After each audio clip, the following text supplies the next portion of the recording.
are dark clouds inside out. Tell the boy.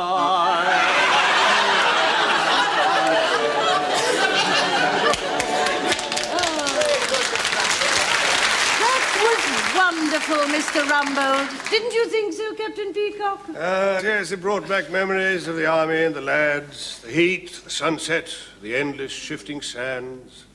How long were you at Bognor Regis, Captain? Sir Lucas, when you were at school, I was with some of the toughest soldiers in the world, chasing Rommel through the desert. Some people have all the luck. Yes, Lucas. Some people seem to forget that men like Captain Peacock and myself were instrumental in making this a country fit for heroes to live in. What were you in then, Mr. Rumbold? Catering Corps. The naffy? Not the naffy, Mr. Lucas.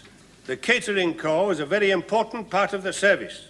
The army marched on its stomach, remember? I suppose they couldn't walk upright for the indigestion. Unfortunately, Captain Peacock, these youngsters seem to forget what we went through. Were you in the naffy, Mrs. Sloper? No, of course I was a mere slip of a girl, but I was in air raid precautions. In fact, that's how I met my husband during an air raid. The bombs were raining down, and I saw his face lit by an incendiary. He threw me on my face and said, "Look out, here comes a big one."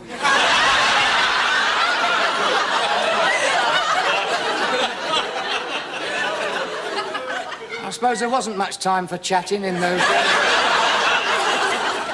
And when it had gone off, we headed for the nearest shelter, and it was then I knew that it was love at first sight. The first bomb site you come to. Oh, you have got a nasty mind. Where were you when all this was happening, Mr. Granger? Oh, I was in Ensa entertaining the troops. What does ENSA stand for? Every night something awful happens. You did a grand job, you Ensa chaps. Oh, thank you, yes. I used to do impersonations, you know. I called myself Whimsical Willie. I did impersonations of Hitler and Goering and Goebbels and von Ribbentrop and Lord Haw-Haw. Whose side were you on? Oh, I used to do Mr. Churchill as well. Do your Lord Haw-Haw for us, Mr. Granger. He was the one who used to broadcast propaganda to England. Well, I don't know if I can. It was so many years ago, you know. The last time I did it was at a concert in Tobruk. Germany calling! Germany calling! You English have no chance of winning the war. The German army is invincible. Oh, lifelike. It sent shivers up your spine. And then I used to do Mr. Winston Churchill, you know. We will fight on the beaches. We will fight on the landing grounds. We will fight in the streets and in the villages, but we will never surrender. Give us the tools, and we will finish the job. And then I used to raise my hat.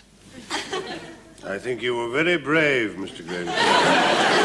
With an act like that, he had to be. Of course, I wasn't around when all this was going on. Oh, where were you then? I wasn't born, but it was the war that brought my mother and father together. We've still got pictures of him with his black face running up the beach. What was he, the first illegal immigrant? He was a commando. Ah, the toughest. Absolutely ruthless. My mum found in her bicycle shed. He was on a training exercise in Ipswich. "What are you doing?" she says. "Looking for the Jerry," he said. So she took him indoors and showed him upstairs.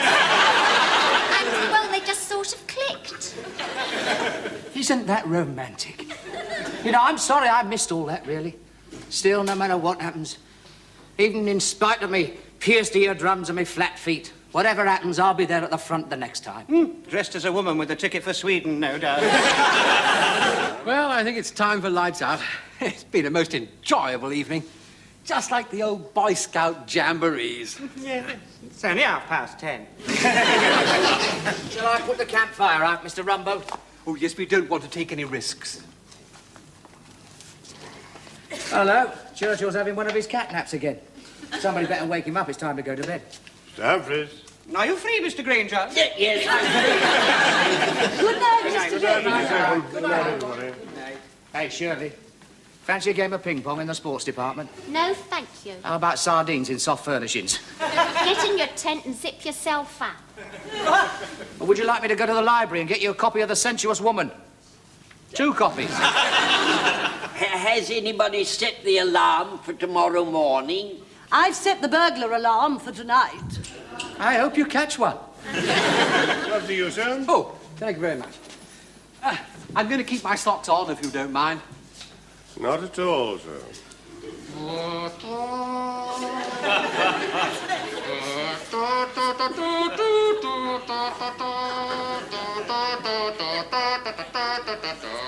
That's enough, Mr. Lucas.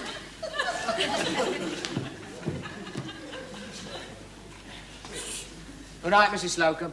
Are you standing on tiptoe? No, Mrs. Slocum. No. Oh, drat it, there goes Miss Topper.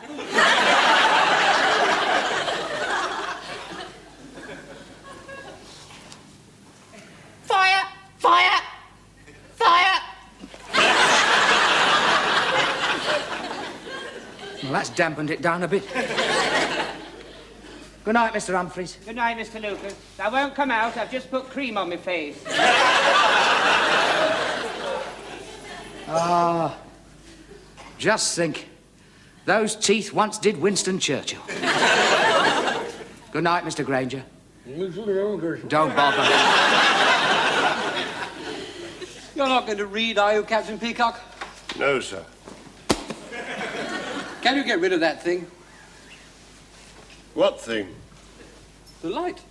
Oh, yes, sir. There's nothing on my side. Oh, damn, it must be on mine. Mr. Lucas, you're not in bed yet. No, I'm just going, sir. Turn this light up for us, will you? Certainly, sir. Not the lever. Oh, I'm...